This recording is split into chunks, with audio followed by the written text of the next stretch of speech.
Gym clothes should look like shit. We don't give ourselves time to be caterpillars anymore. Everyone has to be a butterfly all the time. Alright, so my general thoughts on this tweet is that some people genuinely subscribe to the statement if you look better, you feel better. And if you feel better, you do better.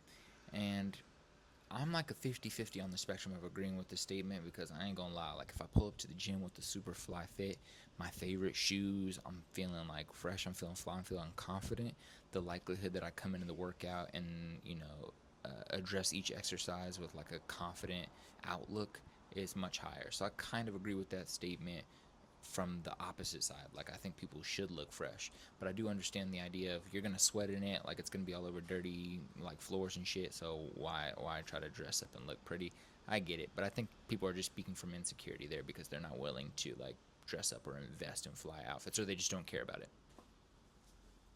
Seeing your body transform during your fitness journey is addicting.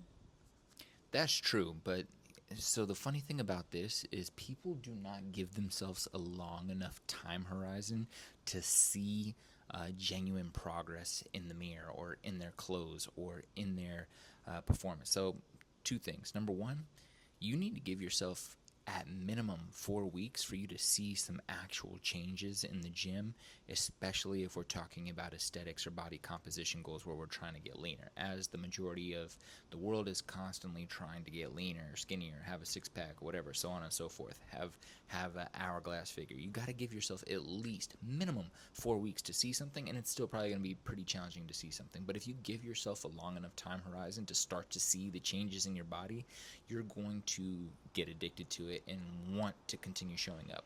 On the other end of that, if your goal is not getting lean, this is where this is one of the reasons it's really important to track performance in the gym. Like, write down the weights you're using, write down the amount of reps you're able to complete, how long you rested, how good you felt, how not good you felt, so you can genuinely understand how you're performing from session to session.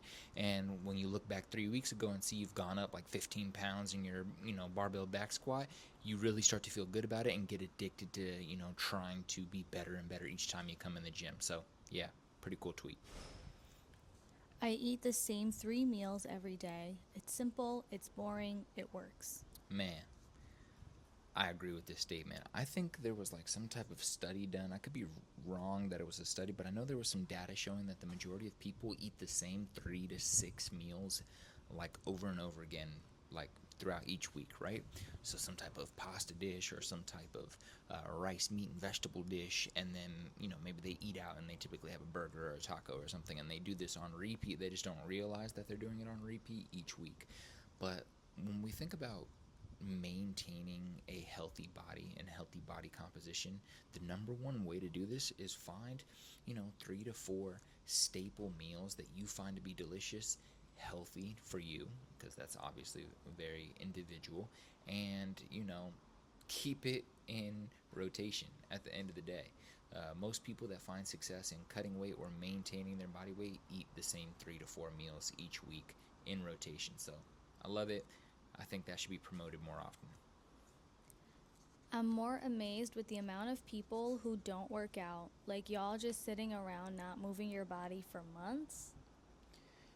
Yeah, like, I think this is easy for somebody to say who's been working out for a long period of time, or maybe they were always in sport growing up. Their parents always put them in sports, and then from sports, when they transitioned out of sports, they transitioned into the gym or doing some other type of sport like bodybuilding or high rocks or CrossFit.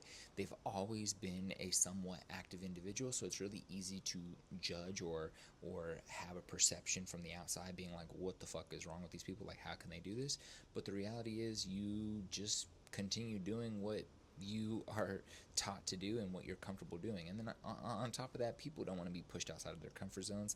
If they haven't been to a gym in 10 years, they're going to be very uncomfortable going to the gym by themselves. If they haven't been to go on a run or to a run club with friends before, they're going to be very nervous to go do that. So sometimes people just need a little bit of encouragement to get out and about, and once they see how good it feels to move their body, then they'll often start integrating it more into their lifestyle. But I guess what I'm trying to say is be a little less judgmental, a little bit more understanding.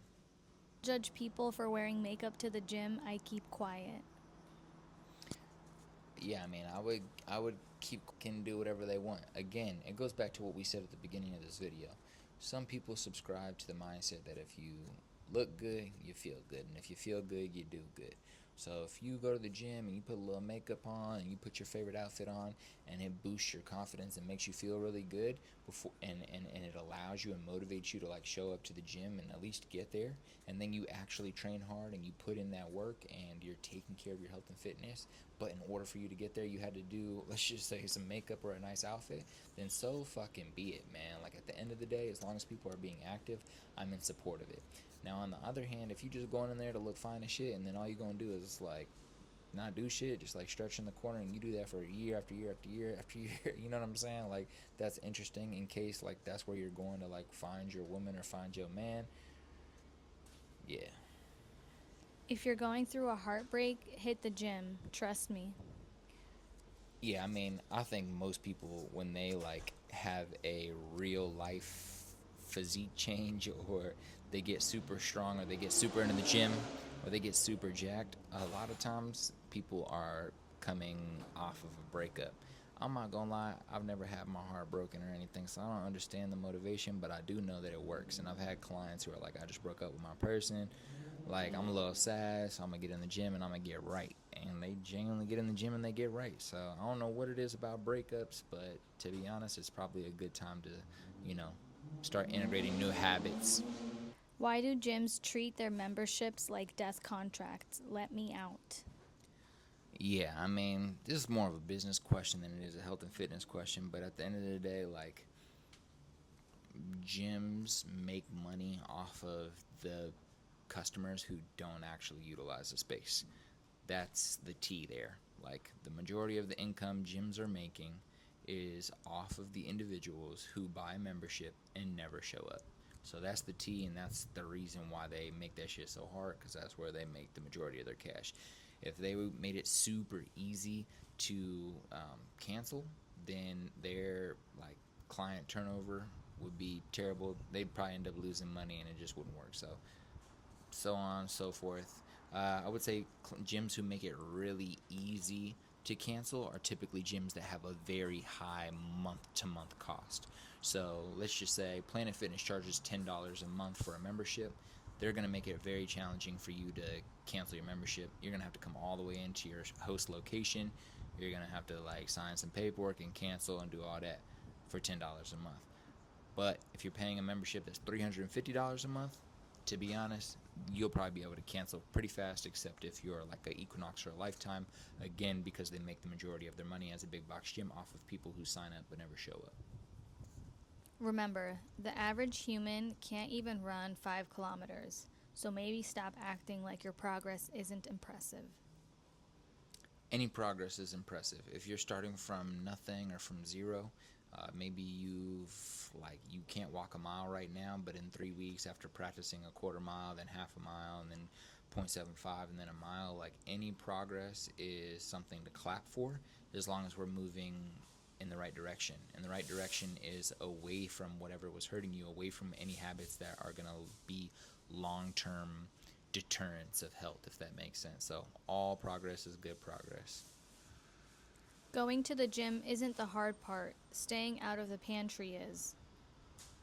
I mean, I agree with this personally because, man, like getting to the gym is kind of hard, but more or less it's not a huge challenge. The biggest challenge for me is like anything that's left out: bread, snacks, sodas, juices, like anything that I see that's out and about. Like once my eyes see it, I get like the most crazy urge to like eat it. And then oftentimes these things we find in the pantry aren't actually satiating, so you have to eat the whole bag, and and basically all you're trying to do is finally feel full, or that satisfaction to be like fulfilled, but it never actually gets fulfilled. And so then you keep on going. It's just all downhill. So I mean, I personally agree with this statement, but like I don't think it's a statement that applies to the mass population. At the end of the day, all individuals struggle with different things. Some people struggle to get into the gym, but they dominate in the kitchen. Some people dominate in the kitchen and struggle to get in the gym. Some people, dominate in the gym, struggle to get in the kitchen, so on and so forth. So